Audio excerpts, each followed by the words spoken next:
Hello students, welcome back to my YouTube channel Geography Guru. This is our third and last episode of class 10th Economics chapter number 3 Money and Credit मुद्रा और साख। पिछले दो last episode थे, कुछ important terms की बात की हमने, मनी को, मुद्रा को समझा, हमने वस्तु विनिमय को समझा और लास्ट एपिसोड में हमने समझा बैंक की लोन एक्टिविटीज़ क्या क्या होती है, कैसे हम ले सकते हैं। आज का जो ये थर्ड एपिसोड है ये बहुत इंपॉर्टेंट यानी कि सबसे इंपॉर्टेंट एपिसोड है।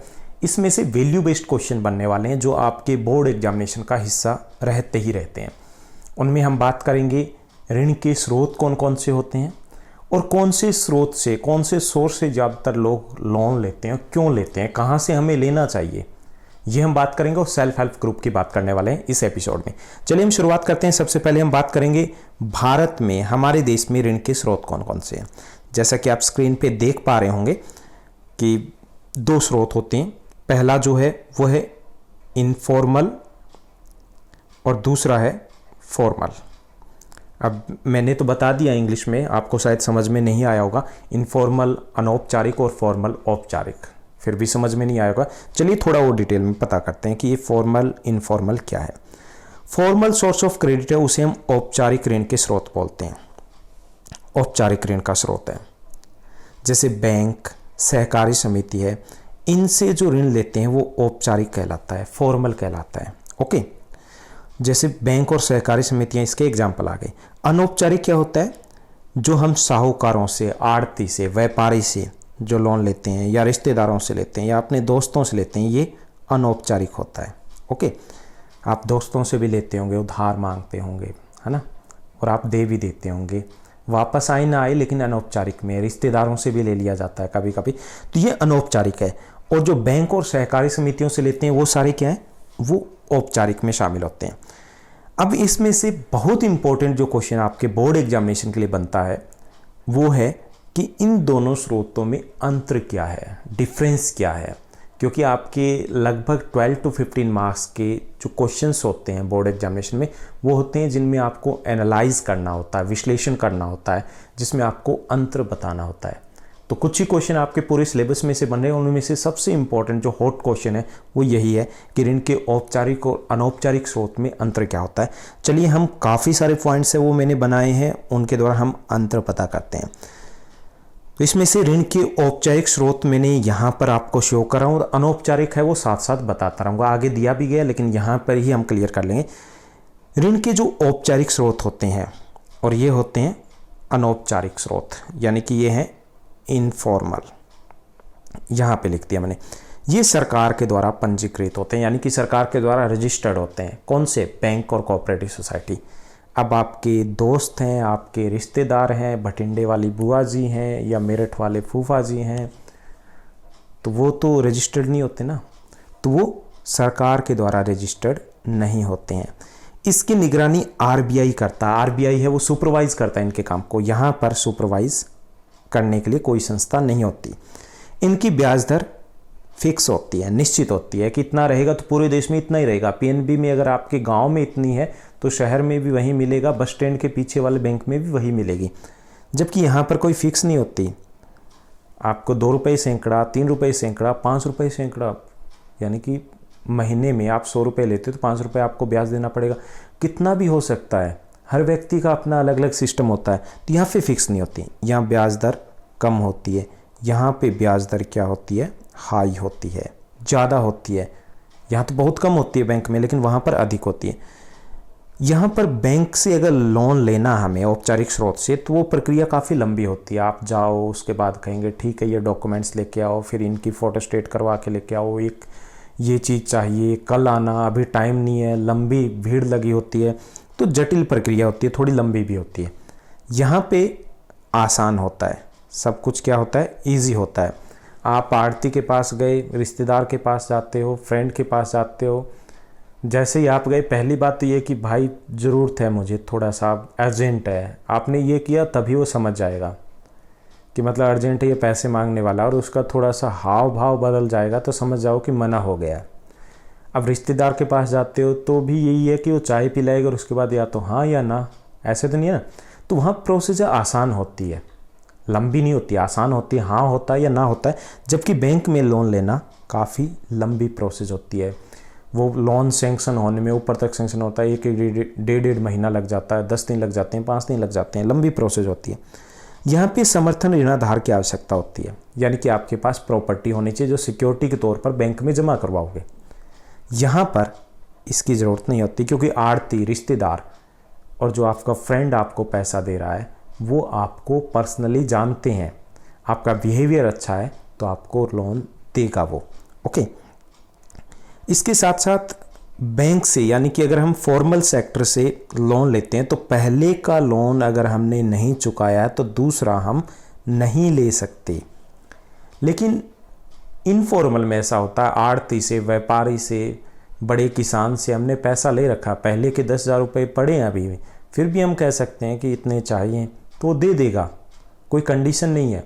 यहाँ पे ऐसा नहीं होता कि अगर पहले के आपका एक लोन भी बकाया तो आप दूसरा नहीं ले सकते। जो औपचारिक स्रोत है, यहाँ से ऋण लेने पे शोषण नहीं होता, यानी कि आपसे वापसी के लिए कोई दबाव नहीं बनाया जाएगा। आपने 10 वर्ष की बात की है, 20 ईयर्स की बात की है, 20 ईयर्स में ही लौटाओगे। ये नहीं कह सकता कि नहीं भाई साहब 20 ईयर्स का कहा था लेकिन हो नहीं पाएगा, मंदी चल रही है, बैंक वाले ये नहीं कह सकते। और दूसरा, वो कानूनी प्रक्रिया ही अपनाएंगे।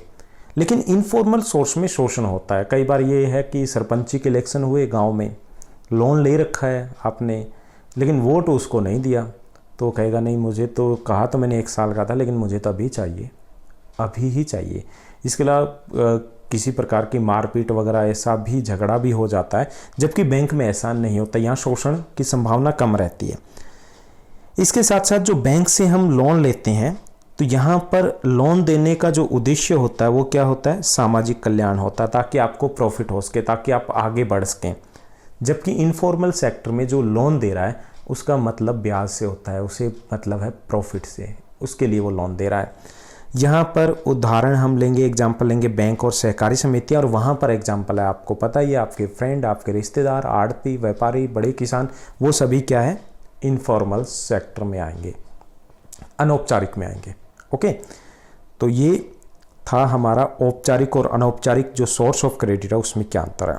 तो मैंने साथ ही साथ दिया, लेकिन नोट्स के लिए आपको साथ नीचे भी आप देख सकते हो कि क्या क्या विशेषताएं होती है। जैसा हमने पहले बताया कि ये सरकार के द्वारा पंजीकृत नहीं होते, आरबीआई इनको सुपरवाइज नहीं करती, ब्याज की दर निश्चित नहीं होती, ब्याज दर भी यहाँ अधिक रहती है, लोन लेने की प्रक्रिया सरल होती है, हाँ या ना होता है सीधा सीधा, इसमें किसी प्रकार के सिक्योरिटी पेपर्स की ज़रूरत नहीं होती है, पहले का लोन नहीं चुकाया तो भी हम दूसरा ले सकते हैं, इसमें शोषण की संभावना अधिक रहती है, उद्देश्य केवल लाभ कमाना होता है, आपके मित्र, आपके रिश्तेदार, आड़ती, व्यापारी, ये सभी किस में आएंगे, इनफॉर्मल यानी कि अनौपचारिक स्रोत में आएंगे।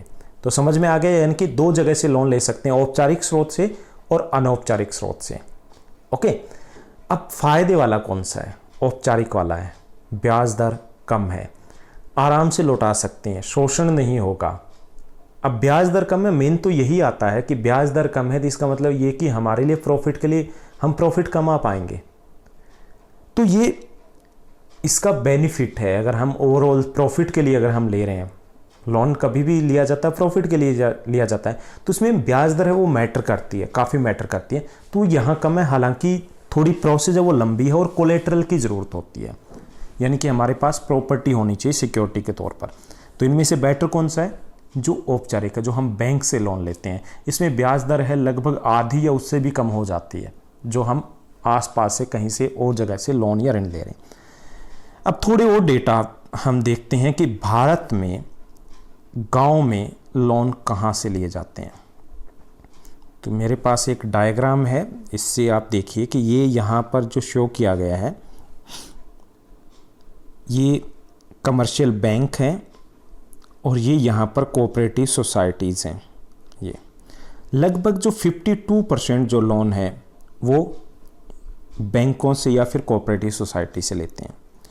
इसके साथ साथ जब लगभग 30% के आसपास जो लोन है वो लिया जाता है मनी लेंडर से, जो आड़ती होते हैं, जो फाइनेंसर होते हैं, उनसे लिया जाता है। यानी कि अभी भी आधा भारत जो लोन लेता है वो इनफॉर्मल सोर्स ऑफ क्रेडिट से ले रहा है। अब थोड़ा और ज़्यादा हम जानने की कोशिश करते हैं कि गरीब लोग और धनी लोग वो कहाँ कहाँ से लेते हैं, अलग अलग हम देखते हैं। जो गरीब लोग हैं, पुअर हाउस होल्ड्स हैं, वो 50% पुअर हाउस होल्ड है वो फॉर्मल सेक्टर से लोन ले रहे हैं, यानी कि बैंक से। कितने? सिर्फ 15%।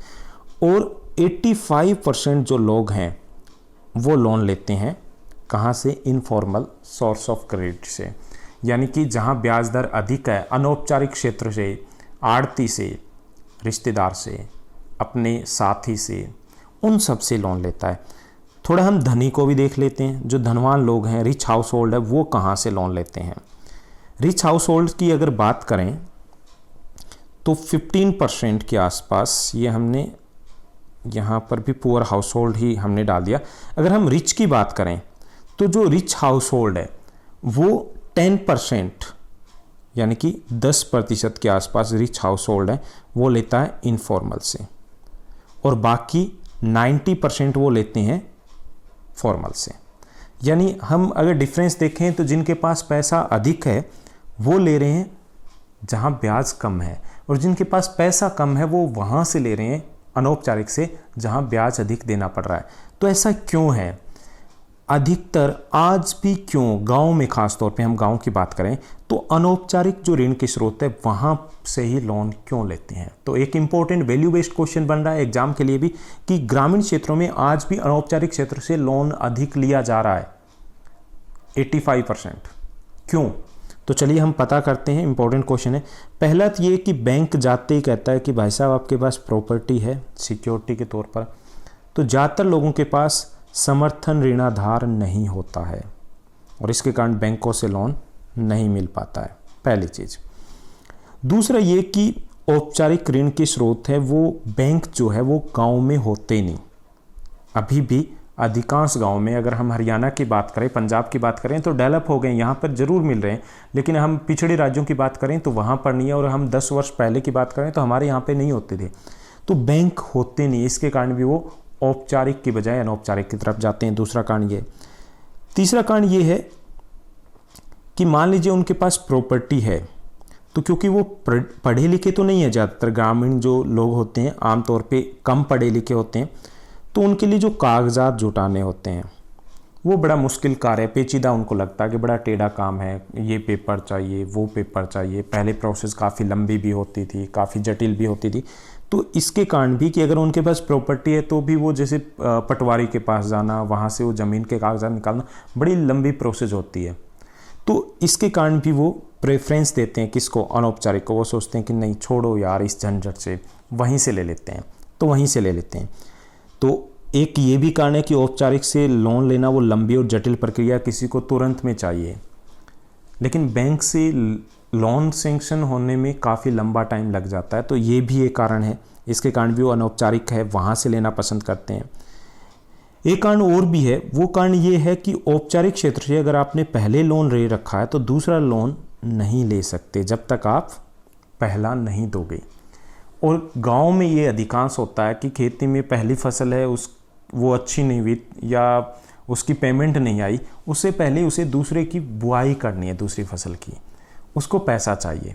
तो बैंक तो देगा नहीं क्योंकि पेमेंट नहीं हुई है, पहले की रीपे नहीं हुआ है, तो वो कहाँ जाएंगे? अनौपचारिक के पास जाएंगे। तो ये कारण है पहला कि उनके पास, सबसे बड़ा कारण तो ये है कि उनके पास कोलेट्रल नहीं होती, सिक्योरिटी, समर्थन ऋणाधार नहीं होता। दूसरा, ये लंबी प्रक्रिया होती है। तीसरा, ज़्यादातर पढ़े लिखे नहीं होते तो कागजी कार्रवाई से बचना चाहते हैं। चौथा, पहला अगर लौटाया नहीं तो दूसरा नहीं ले सकते, इसलिए उन्हें अनौपचारिक क्षेत्र से लेना पड़ता है। तो ये कुछ कारण हैं जिसके कारण आज भी गाँव में अनौपचारिक क्षेत्र से ऋण लेना पसंद करते हैं ग्रामीण लोग।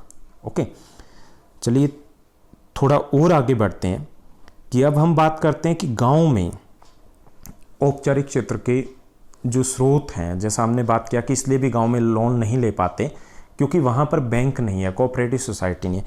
तो इनका विकास करना चाहिए। क्यों विकास करना चाहिए? क्या फ़ायदे होंगे? चलिए पता करते हैं। पहला तो ये कि अनौपचारिक जो स्रोत हैं उन पर निर्भरता कम होगी, क्योंकि अनौपचारिक स्रोत हैं उनमें ब्याज दर अधिक होती है, कर्जदार को ज़्यादा लाभ नहीं होता है, क्योंकि जितना लाभ होगा उसका कुछ हिस्सा तो वो ब्याज में दे देता है वापस। तो पहला तो ये कि अनौपचारिक जो स्रोत हैं उन पर निर्भरता, डिपेंडेंसी कम करने के लिए ज़रूरी है कि हम गांव में औपचारिक यानी कि बैंक और कोऑपरेटिव सोसाइटीज है वो ज़्यादा से ज़्यादा खोलें। दूसरा ये कि सस्ता कर्ज देश के विकास के लिए ज़रूरी है, गाँव के विकास के लिए ज़रूरी है, क्योंकि कम अगर इंटरेस्ट रेट पे, ब्याज पे अगर लोन मिलेगा तभी वो अपना कुछ कर पाएंगे। तो इसके लिए भी ज़रूरी है कि हम गाँव में बैंक और कोऑपरेटिव सोसाइटीज़ हैं उनको ओपन करें।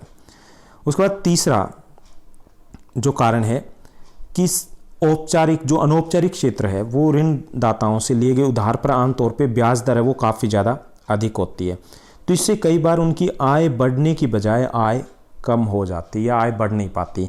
तो उनकी आय को बढ़ाने के लिए भी ज़रूरी है कि ज़्यादा से ज़्यादा औपचारिक जो फॉर्मल सोर्स ऑफ क्रेडिट है यानी कि बैंक और कोऑपरेटिव सोसाइटीज़ है वो गाँव में होनी चाहिए। तीसरा कारण ये है बेरोजगारी को कम करने के लिए। जो चौथा कारण है, बेरोजगारी कम कैसे होगी? लोग लोन ले पाएंगे वहाँ से, कैसे? सस्ते ब्याज के ऊपर। अगर लोन ले पाएंगे तो अपना काम धंधा शुरू कर पाएंगे, काम धंधा शुरू कर पाएंगे तो क्या कम होगा? बेरोजगारी कम होगी। तो इसके लिए भी ज़रूरी है। दूसरा ये कि लघु और कुटीर उद्योगों का अगर हमें गाँव में विकास करना है, गाँव में एक तो खुली बेरोजगारी है, दूसरी वहाँ पर बेरोजगारी होती है वो छिपी हुई बेरोजगारी। 5 लोग काम कर रहे हैं 5 एकड़ ज़मीन में, ज़रूर 3 किए, 2 एक्स्ट्रा लगे हुए, वो तीसरी जो कारण होता है कि वहाँ जो मौसमी बेरोजगारी भी अधिक होती है। 4-5 महीने गांव के लोग हैं वो खाली बैठते हैं क्योंकि खेतों में काम नहीं होता, तो वो लोग कुटीर उद्योगों की तरफ जा सकते हैं। उसके लिए चाहिए उन्हें सस्ता लोन, सस्ता ऋण। तो उसके विकास के लिए यानी कि लघु उद्योग है या कुटीर उद्योग है उनके विकास के लिए भी गाँव में या फिर जो ग्रामीण क्षेत्र है वहाँ पर अधिक से अधिक इस प्रकार की एक्टिविटीज़ होनी चाहिए, यानी बैंक और कोऑपरेटिव सोसाइटीज़ अधिक से अधिक होनी चाहिए। तो ये भी एक इम्पोर्टेंट एस्पेक्ट है। तो ये सब कुछ हमने डिस्कस किया कि क्या क्या लाभ हो सकते हैं अगर हम कोऑपरेटिव सोसाइटीज़ या फिर बैंक हैं वो ग्रामीण क्षेत्रों में ओपन करते हैं। तो इम्पोर्टेंट क्वेश्चन था ये भी। अब हम आगे बढ़ते हैं, बात करेंगे स्वयं सहायता समूह की, सेल्फ हेल्प ग्रुप की। सेल्फ हेल्प ग्रुप के बारे में आपने सुना जरूर होगा, सभी ने सुना होगा। सुना नहीं है तो हो सकता है कि आपने देखा ज़रूर होगा कि काफ़ी सारे लोग हैं जो सामान बेचने आते हैं गांव में या कॉलोनीज़ में और उसके ऊपर लिखा होता है कि ये सेल्फ हेल्प ग्रुप है, उसके द्वारा बनाया गया। हो ये भी सकता है कि आपकी कॉलोनी में या आपके गांव में सेल्फ हेल्प ग्रुप कोई ना कोई काम भी करा होगा। तो ये सेल्फ हेल्प ग्रुप है क्या, थोड़ा सा जानने की कोशिश करते हैं। एक चीज़ थोड़ा सा मैं बता दूं, कोरिलेट कर दूं कि जैसे हमने कहा कि बैंक लोन उनको नहीं देता जिनके पास समर्थन ऋणाधार नहीं होता, सिक्योरिटी के लिए नहीं होता, ज़्यादातर लोगों के पास नहीं होता। जो गरीब लोग हैं उनको लोन नहीं मिल सकता क्योंकि बैंक को क्या चाहिए? बैंक को सिक्योरिटी चाहिए, समर्थन ऋणाधार चाहिए। ये जो स्वयं सहायता समूह है, सेल्फ हेल्प ग्रुप है, वो उस कमी को दूर करते हैं, यानी उनको लोन मिल सकता है। तो वो कैसे मिल सकता है, चलिए हम पता करेंगे और इनके लाभ क्या होते हैं ये हम पता करेंगे स्वयं सहायता समूह के द्वारा। तो भारत में, ग्रामीण भारत में बैंक हर जगह मौजूद नहीं है। थोड़ा सा मैं बेसिक आपको बता दूं कि ग्रामीण भारत है वहाँ पे हर जगह बैंक नहीं है, और अगर वो हैं भी कहीं पर तो बैंक से ऋण लेना अनौपचारिक स्रोतों से ऋण लेने की तुलना में अधिक कठिन होता है। एक चीज़ तो ये कि लंबी प्रक्रिया होती है। दूसरा ये है कि समर्थक ऋणाधार है उसकी अनुपस्थिति होती है, एब्सेंस होती है, लोगों के पास कोलेटरल सिक्योरिटी नहीं होती। इसके कारण काफ़ी सारे लोग हैं वो लोन ले ही नहीं पाते बैंकों से, जबकि अनौपचारिक जो क्षेत्र होता है वहाँ पर उन्हें समर्थन ऋणाधार की ज़रूरत नहीं होती, वो आपको पर्सनली जानते हैं। तो इसलिए लोग हैं वो अनौपचारिक क्षेत्र की तरफ जा रहे हैं। अब अनौपचारिक क्षेत्र की तरफ जा रहे हैं लेकिन वहाँ पर ब्याज दर अधिक होती है, उनको लाभ नहीं हो पाता लोन लेने का। तो अब लोगों ने कुछ नए तरीके अपनाए पिछले कुछ वर्षों में कि गरीब लोग हैं वो ऋण ले पाएँ, इसके लिए कुछ नए तरीके अपनाए, और उनमें से एक है self help group. Self help group, अब ये सेल्फ हेल्प ग्रुप क्या है? इसमें सेल्फ हेल्प ग्रुप होते हैं उसमें आस पड़ोस के ही लोग होते हैं, आस पड़ोस के लोग शामिल होते हैं, वो मिलकर एक समूह बनाते हैं। ठीक है, किसके लिए? कोई काम धंधा शुरू करते हैं, और इसमें 15 से 20 लोग होते हैं सामान्य तौर पर, और इसका उद्देश्य होता है लाभ कमाना और अपनी आर्थिक मदद खुद करना, आत्मनिर्भर करना, ये उसका उद्देश्य होता है। इसमें सभी सदस्य आमतौर पे या तो सदस्य पुरुष होते हैं या फिर महिला होते हैं, क्योंकि देखा गया है कि मिक्स जो ग्रुप हुए हैं वो ज़्यादा सक्सेसफुल नहीं रहे, तो या तो महिलाओं के ग्रुप होते हैं या फिर किसके होते हैं? पुरुषों के ग्रुप होते हैं। तो 15 से 20 लोग मिलकर के एक सेल्फ हेल्प ग्रुप बनाते हैं। ओके, अब ये बचत करते हैं। अब जितना कमाएंगे उसका बचत करेंगे। ये 10 रुपये भी हो सकता है, ये 100 रुपये भी हो सकता है, फिक्स नहीं होता, मतलब कितना भी हो सकता है, ग्रुप के ऊपर डिपेंड करेगा कितनी उनकी इनकम हो रही है। अब जमा करेंगे, काफ़ी सारा पैसा जमा हो जाएगा। अगर किसी को ज़रूरत पड़ती है तो अपने सदस्य को वो ऋण भी दे देते हैं। ब्याज ज़रूर लेते हैं लेकिन वो ब्याज कम होता है, यानी कि हेल्प हो गई। जिसको ज़रूरत हुई पैसा मिल गया, बैंक के बिना पैसा मिल गया, और अनौपचारिक क्षेत्र से कम जो ब्याज है उसके दर पे पैसा मिल जाता है, मतलब खुद का बैंक क्रिएट कर ले एक तरीके से। अब एक चीज़ और होती है कि अगर वो ऐसे ही 2-3 वर्षों तक बचत करते रहें, अच्छा खासा पैसा जमा करें, बैंक को लगे कि इनकी रेगुलर इनकम हो रही है, तो बैंक तैयार हो जाता है उनको ऋण देने के लिए। यानी कि बैंक है वो कह देता है कि आप लोन ले सकते हो, और वो लोन है जो दिया जाएगा वो किसी व्यक्ति को नहीं दिया जाता, वो ग्रुप को दिया जाता है। ओके, सेल्फ हेल्प ग्रुप को अगर लौटाना होगा, कोई लौटा नहीं पाएगा तो वो पूरे ग्रुप के मेंबर को लौटाना होता है। तो इसमें डूबने की भी संभावना कम होती है, वापस लौटा दिया जाता है। तो ये एक अच्छा सॉल्यूशन है कि जिनके पास कोई कोलेट्रल नहीं है, प्रॉपर्टी नहीं है, सिक्योरिटी नहीं है, उनको भी लोन मिल सकता है इस तरीके से, और ले रहे हैं, और लोग अच्छे खासे आगे निकले भी हैं, कामयाब भी हुए हैं। तो ये एक अच्छा तरीका है सेल्फ हेल्प ग्रुप। ये यहाँ पे इमेज है जिसमें आप देख पा रहे हो कि किस प्रकार से फीमेल्स हैं वो कुछ कार्य कर रही हैं, आर्ट एंड क्राफ्ट का कुछ वुडन वर्क कर रही है। तो ये जरूरी नहीं कि वुडन वर्क, किसी प्रकार का कोई प्रोडक्ट है वो तैयार किया जाता है, कुछ वस्तुएं तैयार की जाती है और फिर उनको मार्केट में बेचा जाता है। हर व्यक्ति अपना कार्य अलग डिसाइड करता है। अब हम देखते हैं कि सेल्फ हेल्प ग्रुप है उससे लाभ क्या होते हैं, क्या क्या बेनिफिट होते हैं सेल्फ हेल्प ग्रुप के। पहला तो ये कि जो सेल्फ हेल्प ग्रुप है उसमें समर्थक ऋणाधार के बिना हमें ऋण मिल जाता है। पहली तो ज़रूरत ये है कि समर्थन ऋणाधार की जो कमी की समस्या है वो दूर हो जाती है। दूसरा ये कि इसमें हमें उचित ब्याज पर समय पर ऋण मिल जाता है, आपस में भी कम ब्याज पर ऋण भी मिल जाता है। तीसरा ये कि ये ग्रामीण विकास का आधार है। गाँव में विशेष तौर पर जो बेरोजगार लोग हैं, गाँव में विशेषकर जो गरीब लोग हैं और उनमें भी जो महिलाएं हैं, उनके लिए बहुत महत्वपूर्ण है कि वहाँ पर उनका आर्थिक विकास हुआ है, उनकी जो सामाजिक आर्थिक स्थिति है उसमें सुधार हुआ है इन्हीं सेल्फ हेल्प ग्रुप के कारण। ये महिलाओं को आत्मनिर्भर बनाने में भी मदद कर रहे हैं। ग्रामीण भारत में लाखों महिलाएं हैं जो इन समूहों से जुड़ी हुई है और न केवल अपना बल्कि घर का पूरा खर्चा वो चला रहे हैं। तो ये भी एक बेनिफिशियल, एक अच्छा इसका आउटपुट है।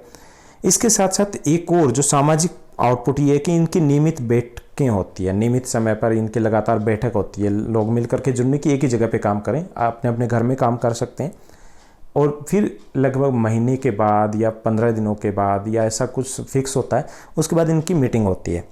और मीटिंग में सिर्फ ये नहीं कि सिर्फ मुद्दे वो ही डिस्कस किए जाते हैं, वहाँ पर ये अन्य मुद्दे जैसे स्वास्थ्य का है, पोषण का है, या घर पे अगर किसी के साथ घरेलू हिंसा हो रही है तो वो भी डिस्कस किए जाते हैं। यानी सामाजिक तौर पर भी महिलाएं ताकतवर हुई है, सशक्त हुई है। अगर किसी के साथ किसी प्रकार का दुर्व्यवहार किया जाता है तो वो मुद्दे मीटिंग में उठाए जाते हैं और उसके लिए मिलकर के वो निर्णय लिए जाते हैं। तो ये सामाजिक विकास के लिए भी एक मंच प्रदान करते हैं सेल्फ हेल्प ग्रुप। तो ये थे इसके एडवांटेज क्या है। तो ये हमारा सेल्फ हेल्प ग्रुप कंप्लीट हो गया, इसी के साथ कंप्लीट हो गया हमारा चैप्टर। अच्छा था, इंटरेस्टिंग था, इजी था, अच्छा लगा होगा। अगर आपको हमारा कंटेंट, हमारे वीडियोस सब कुछ अच्छा लग रहा है तो आप लाइक कीजिए, शेयर कीजिए, सब्सक्राइब कीजिए और ऐसे ही हमारे साथ बने रहिए, देखते रहिए। अब तक के लिए बस इतना ही। Thank you, bye bye, take care.